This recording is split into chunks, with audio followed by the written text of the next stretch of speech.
Hello everyone and welcome back guys to a brand new video where today we're here back for round 14 of the F1 2020 My Team career mode. Yes, we are through the summer break. Unfortunately for us, there wasn't really anything that happened going into the summer break. There's nothing to report on, no new messages from the team or anything like that. We've applied a couple more upgrades though to the team, and as you can see now we're getting 200 R&D points a week now as well, which is obviously good. We probably want to try and get that done as well. We've got another upgrade going on for the durability department, so we can then hopefully be getting 240 R&D points a week as well. But in terms though of current performance, I don't think we've had any more parts go on the car. You can see we've got 3 parts already, you know, sort of waiting in the wings at the moment. The chassis upgrade should be on after this weekend, and then the durability upgrade in a couple of weeks' time.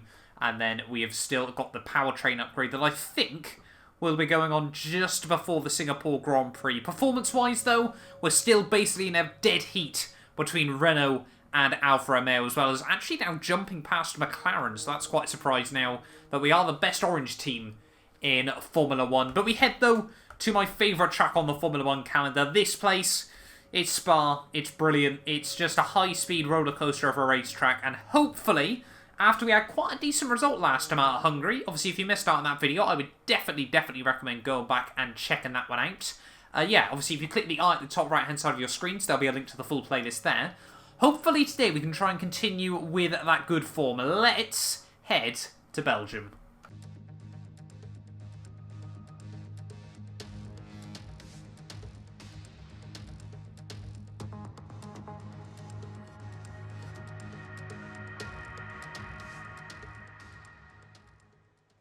So here we are then, ready for qualifying for the Belgian Grand Prix, and I am a bit of an idiot, for lack of a better term. I was planning on trying to put some of the old, fresher components back on the car for this weekend. Obviously, with it being such a power-orientated circuit, I was going to try and use a few of the older bits and bobs. Now, it doesn't look too bad for the most part, but we will be getting that all done ready for the Grand Prix. You can see we've got a lot of parts here that we can change back, and they will obviously be absolutely fine. There will be no penalty for that. But I should have done that before we jumped into qualifying, so we might be down a little bit on raw pace here. But practice felt quite good, though, so hopefully that's a good omen for the rest of the weekend. I really do love this track. It's probably the one I find the easiest to go flat-out committed around. So speaking of that, it seems like no better time than right now to head out for our first qualifying run. Maybe we can get into Q2 for, I think, the first time since way back at the Austrian Grand Prix. But we shall have to wait and see. Getting ready then to start our first qualifying run. Let's see if we can try and get it hooked up this weekend. Like I said, this might be our best chance to get through into Q2 in a few races. But with the lack of engine power and a lack of braking into one, as seen there, maybe, just maybe, we might still struggle. But we'll give it our best shot down in towards Eau Rouge and Rallye for the first time. Let's see if we can keep it nice and tidy, just about between the white lines. It's such a good circuit. Everything about this place is just brilliant. What is the split going to be at the end of Sector 1? A 30.0, not too shabby. Coming in through Sector 3 then, running a bit close to the wall on the exit Stavolo there, but the car still feels like it's got enough poke up towards the top end as we do 200 miles an hour through Blanchimont. Not even a chance of a lift through there. Brake at about the 100-metre board in towards the final few corners. Ride the curbing as much as you dare. A little bit too much curb actually taken through the second part. Avoid the wheel spin up to the line. It's a 43.4 ahead of Norris, which is good, but behind Ocon. I'm happy with that for now. I'm going to quickly go out for one more run right at the end of this session, as we've got one of the Alpha Towers trying to fly past us. We've got a huge train of cars actually trying to get past us. A lot of cars in the way. We're not going to let the Haas cars through, however. But yeah, we're down in P14 at the moment, so a bit close to the cusp for my personal liking, especially as we've only done one run. We may as well risk it here and see if we can try and go around a bit quicker. Down in towards turn 1, still not quite clipping the apex in the way I want to be, but a much better run off the exit. A couple of tenths up then as we head down in towards Sector 3. I think we are probably going to be safe. But it's just, you know, rather safe than sorry here at the moment. P14, you know what Spa's like for track evolution sometimes. Down in towards find a couple of corners. Maybe we can find another couple of tenths. Would always be nice. As you can see, someone, I think that was Lance Straw, getting moved a bit down the order, but down into 16th. So it was a good job I did improve. But we only go back into 15th place. So a couple of very, very quick cars around us. Let's just wait and see. Have we made it through into Q2? Then I think we should just... No, we don't! We miss out in the end. So Lando Norris, I think, improved and knocked us out at the end of Q1 there. So that is heartbreaking. And just after I said before this weekend that, you know, we're now the top orange team in Formula 1, McLaren have gone and struck back. We miss out on Q2 by just a tenth of a second there. And that means, what's that, a 5-race run of Q1s at the moment? Which seems mad when you think about the pace we'd shown earlier on in the season. We are right there, though, with a lot of the midfield. I definitely felt there was another sort of 3-4 tenths on the board. So we could have been up around sort of Ocon and Raikkonen. But, yeah, both Matt2 and 2 Motorsport cars, both Haas and both Williams out in Q1 here for the Belgian Grand Prix. But we're going to have a much better engine in the back of the car for the race. So, maybe, just maybe, we can try and get some points on the board again. Let's do this thing. We're in Belgium once again for today's round of the Formula 1 World Championship. It's a race the great Ayrton Senna won 6 times, and in 2019, Charles Leclerc became the first driver to take their maiden win here since Michael Schumacher in 1992. Spa-Francorchamps today, a circuit that spans 4.35 miles. There are tons of elevation changes along the way too. 19 corners making up this circuit, with 9 of those to the right and the remaining 10 to the left. This track is a great one for fans of pure speed. The average lap speed comes close to a whopping 145 miles an hour. Anthony Davidson is alongside me as usual for the race today. Why don't we discuss McLaren? What do you make of their performance so far this season? Well, the atmosphere within that team seems very positive at the moment. Everyone seems like they're in great spirits and having a lot of fun doing what they do, and that's definitely contributed to the performances we've seen.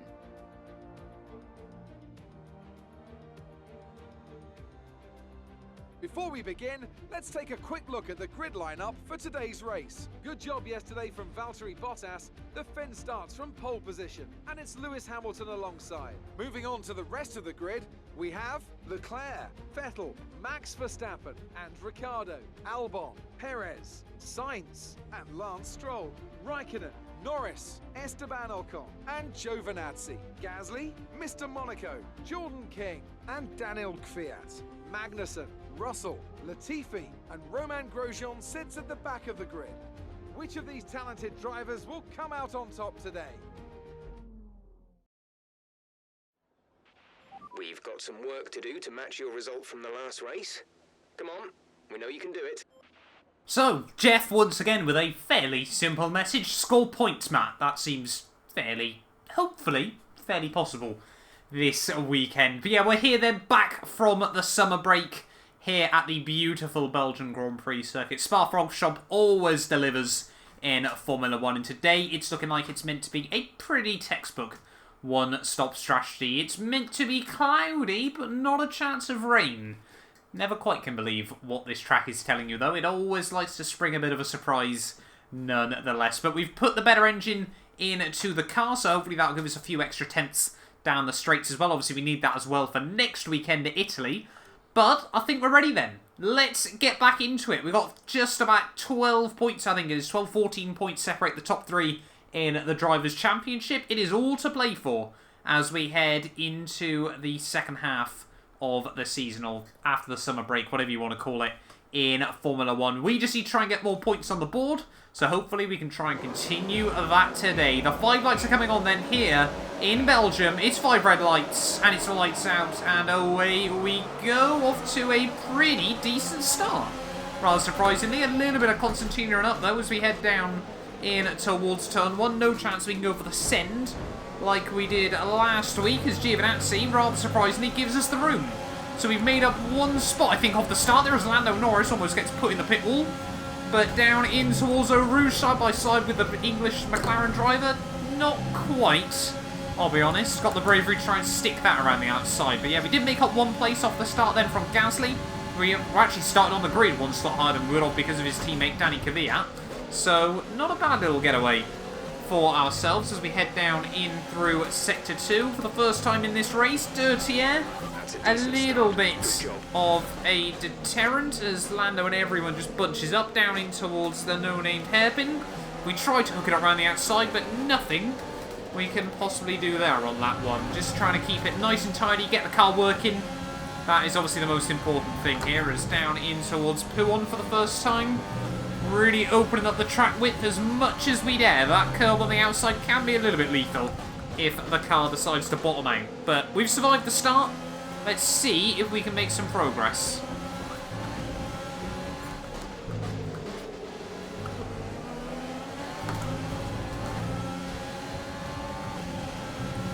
Actually, as soon as I say that, we're getting a good run out of Savalo. Up the inside of Lando Norris, he tries to squeeze us towards the grass, but using a fair bit of ARS at the moment. Up the inside and towards Blanchimont. Oh my lord, Giovinazzi squeezes us towards the curb. We're going to go for the switchback though, full send. And yeah, we're not really going to give you the room there, buddy, after that squeeze in towards Blanchimont. But we've made up another couple of spots then. Up to 13th by the end of lap 1. Things you love to see.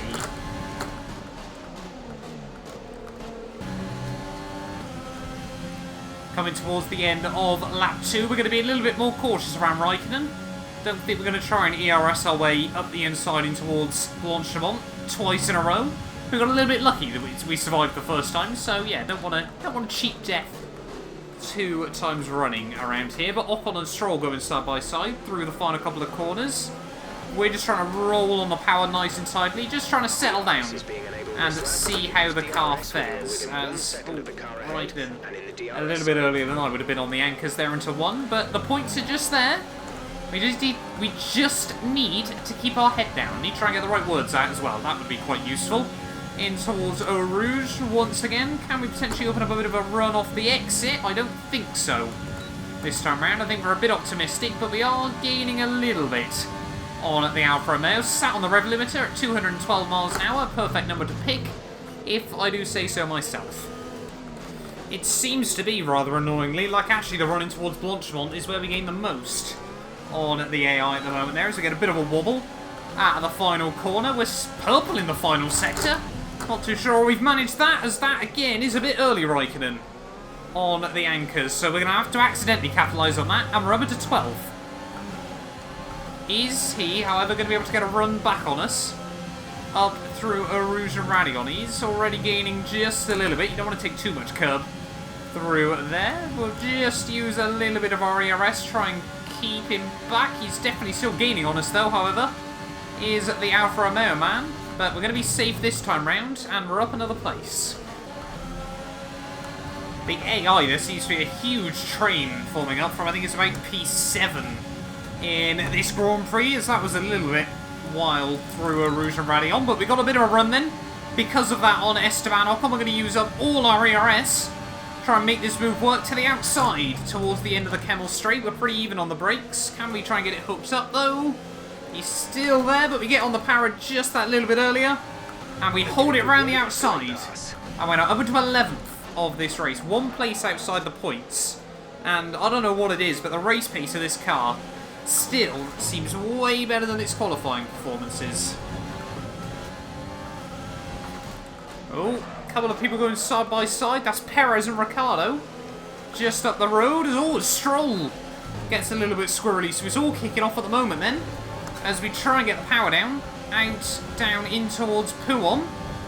So all starting to get a little bit feisty here between a few of the drivers up the road. I think everyone's getting a little bit annoyed. They've dropped so far back off the top 5, but it doesn't appear that one person's sort of leading the initiative at the moment. Albon is still stuck in this pack. Not a particularly great track for Red Bull, especially after he started behind Ricciardo. He sort of got stuck, it feels like, but we'll see if we can try and get a bit of a run on Stroll. Going to use all our ERS up in towards the final few corners of the lap. We might be close enough for a bit of a send in towards the final chicane. We're still gaining on the Williams, on the racing point, sorry, I should say.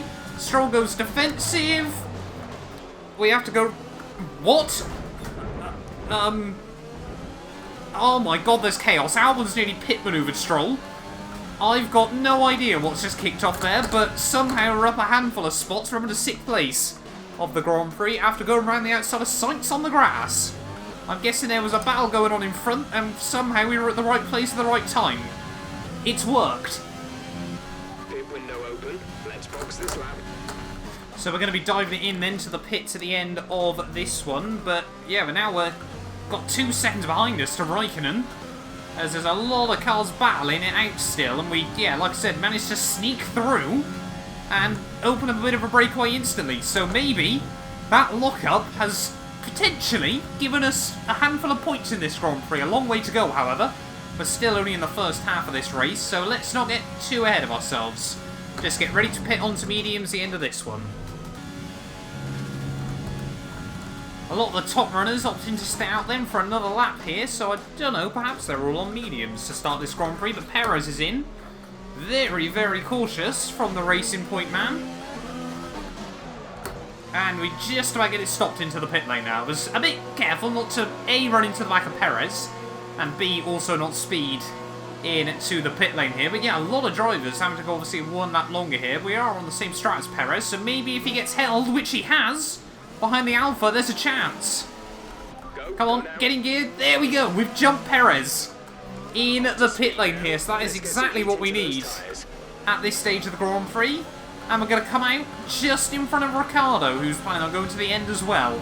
So I think now we're up to what, about a net P6 of this race, as Jordan King and Romain Grosjean are the next cars just up the road. Can we defend?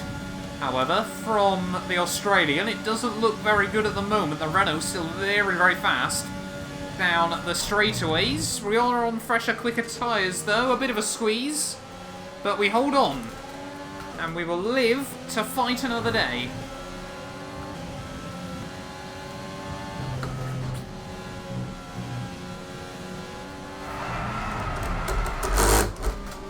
How on earth have we held on to that? We're going to lose the spot to Ricciardo and maybe one to Perez, but way too much curb in towards P1. That is definitely the biggest save I think I've had on F1 2020 so far. We're not going to give up though on Perez, and we do make the move work again. So we only lose the 1 spot out of that, but that was a bit scary. Are we going to see some more AI into the pits though? I think all the top runners have actually gone on mediums to kickstart this race. So a little bit cautious from Hungary after a lot of them got screwed. But gaining on Ricciardo though, might be able to go for a bit of a send. And that was all a bit scrappy. Come on, get on with it. I'm not going to claim the place. Get on with it! A few more cars into the pits though. We're going to bail out into 1. Don't really want to feel like I've cheated a move on Ricciardo, but we're going to be back out. Up in P8 of this Grand Prix. Grosjean though is still yet to pit, so we should be in P7 here. Can we now get a bit of a run on Ricciardo? A bit more fairly this time. After, yeah, we were a bit late on the dive. I think as Brundle would say, a day late and $1 short there, but Ricciardo goes defensive on us. I think it's just the case with the equal power units about who's got DRS. This time we get round him. Let's see now if we can build up a gap. Oh, Grosjean into the pits, end of lap 10. That's a bit of a surprise to see, as I think Charles Leclerc now still up in P4, as he's now come in for his pit stop. That's a very, very long way to be going to the end, if he has. No idea what Charles Leclerc's planning on doing, but halfway stage of the Grand Prix, we're still in P6 at the moment, and still best of the rest. But as you can see on the minimap, that train, once again, is starting to form here, so we have to be careful. Oh, Leclerc into the pits again then, so yeah, very, very confused by what Ferrari are trying at the moment. However, we're just more focused on trying to get Ricciardo and Perez out of our DRS, because I feel like Ricciardo on those hards, if he gets stuck without any DRS, he could cause a big train behind him, and if we can escape from that, that would be quite good. I think we've done it. As we're now, I'm going to P5 of the Grand Prix. How will Charles Leclerc fare trying to cut back through all this traffic? Oh, we got yellow flags. Who's struggling? Someone in that huge cluster of cars, so I'm going to be hard pushed to guess who it is before they pull off to the wayside. Don't say it's Charles Leclerc. No, it's an Alfa Romeo by the looks of it. I'm going to guess it's Raikkonen. formerly known as the King of Spa. Can't remember the last time he even won this Grand Prix, in all honesty. It must have been 2006? Yeah, no, there was no Grand Prix in 2007. So he was formerly known as the King of Spa 15 years ago. Raikkonen out. Safety car. Oh, that makes things interesting. We've got to stay out. We can't really afford to pit this late on. We've got good track position, but unfortunately the gap that we'd been able to build over the midfield has been completely eroded. However, so Charles Leclerc, that's probably alright for him actually, because it bunches us all back up. But yeah, that spices things up a little bit. We can't afford to pit. Luckily, no one behind us does either, which is a good sign. Safety car coming in then with just 5 to go here from the Belgian Grand Prix. And I'm looking at Verstappen thinking on those hards, with a good run out of the first couple of corners, he might be a bit vulnerable here. The top 3, they're just going to go. I can accept that. But Verstappen, I want to be a bit cheeky and see if we can try and get something out of him here. Getting ready though to resume racing up in P5. Obviously, we were able to finish P5 from running in P5 at the Monaco Grand Prix. Can we get a run out of the final corner? Still struggling a bit on cold tyres. Let's see, though, if we can stick with Verstappen. Obviously, we've got all the energy in the world as well. But I'm sure Verstappen will be using all of his to try and stick with the top guys. He's pulled away a little bit of the restart, but I'm not going to give up on it just yet. We'll see if we can try and close up the gap as well, obviously, as we make a hash of Eau Rouge and Radion. Perez has actually got a very, very good run on us. Maybe he's going to be able to have a bit of a look. Tucked in the slipstream. The Red Bull's still pulling away for the most part. Perez thinks about going for it. We're just a few feet later on the brakes, though. And we hold on to the position for now, but Verstappen already trying to bolt it. Let's see if he falls out of DRS, whether we can still stay close.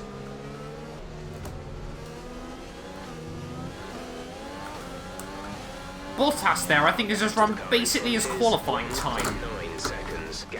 With a few laps to go here. That's just how quick the AI seem to be, or the top 3 anyway, in the latter stages of this race. I mean, if Bottas wins this, if I'm not mistaken, he would move into the lead of the Drivers' World Championship. The first time at all this season that Mercedes will have led in that title. Both of them really, really close still between Mercedes and Ferrari. But yeah, Verstappen, he's not putting away too much, but we're kind of throwing everything at this, and it's helping us get away a little bit from Perez. Perez now will have the DRS, so whether he's going to be able to close up a little bit more, we will have to wait and see. But 3 to go here from the Belgian Grand Prix. The gap to Verstappen has basically stagnated at about 1.5 to 2 seconds, but we're still just pushing like crazy. If those hards start to hit the cliff or something like that, we want to be there to pounce. Coming on towards the final lap then of the Belgian Grand Prix, Valtteri Bottas still leads the way ahead of Sebastian Vettel and Lewis Hamilton. Verstappen still holding on to P4 quite nicely at the moment, but we are under increasing pressure from the Racing Point and the Renault behind us here. We're just trying to do everything we can as we get a huge chunk of wheel spin at the final corner here. We need to try and hold on ahead of Perez. You know, this could equal our best result of the season. 2 back-to-back P5s would do the team wonders as well. Obviously heading to another fast track next weekend out in Monza. But yeah, Perez though 7/10 back as we head up in towards Eau Rouge and Radion for the final time in this Grand Prix. It looks like Hamilton has been able to get around Sebastian Vettel, so it could be a Mercedes 1-2 here. When all is said and done, they're still side by side, I think, going through the Fagnes chicane at the top of the hill there. And it looks like Hamilton might have just done it. I'm not too sure. I'm basically just looking at the mini-map at the moment. I think Lewis has done it now. I think he's up into P2 of the Grand Prix, which could be decisive at the end of the World Championship. But concentrating on that, I didn't even notice Perez never got close to us down at the Kemmel Straight here. So we might now just be safe unless we make a mistake in the final few corners here. And once again, it's been one of those weird races where you just get one lucky moment. However, today, I don't think it was a safety car that saved us. Normally it's either safety cars, a couple of times it's been strategy. This time round, it's just been the AI battling each other, and then one weird lucky moment we got at about the halfway stage of the Grand Prix. But through Stavelot for the final time here. Should now be able to hold on ahead of Perez. Bottas is going to come through for yet another race victory here to try and really now mark his chance on the 2020 World Championship. But for us, we're going to come through again. That's a big lock-up in towards the final couple of corners. I shouldn't speak too soon. Park the bus on the exit. But we're going to come through for P5 at the end of the day, equaling our best result once again. That's the end of the race. We'll see you in Parc Ferme.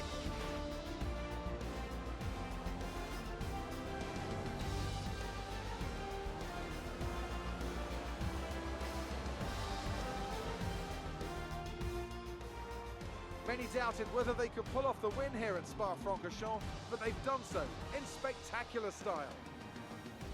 Talk to me, Ant. What was it that set them apart from the competition today? It was a question of right place, right time today.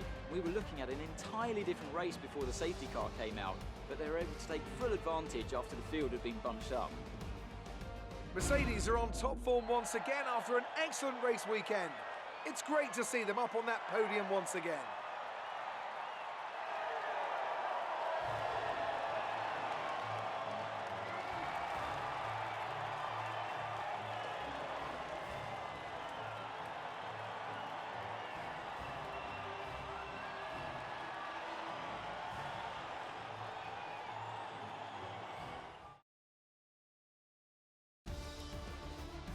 So then, it's time to see how this result affects the Drivers' Championship. Valtteri Bottas takes the top spot. He's our new Drivers' Championship leader after today's result.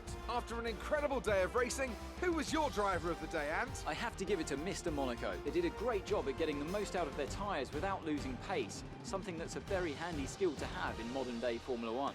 It's time to check out the Constructors' standings. No change in the top spot, but with today's points, their hold on the lead is getting weaker. Well, Ant, an end to another fantastic weekend of racing. Thanks to everyone who joined us, and we'll see you for the next one.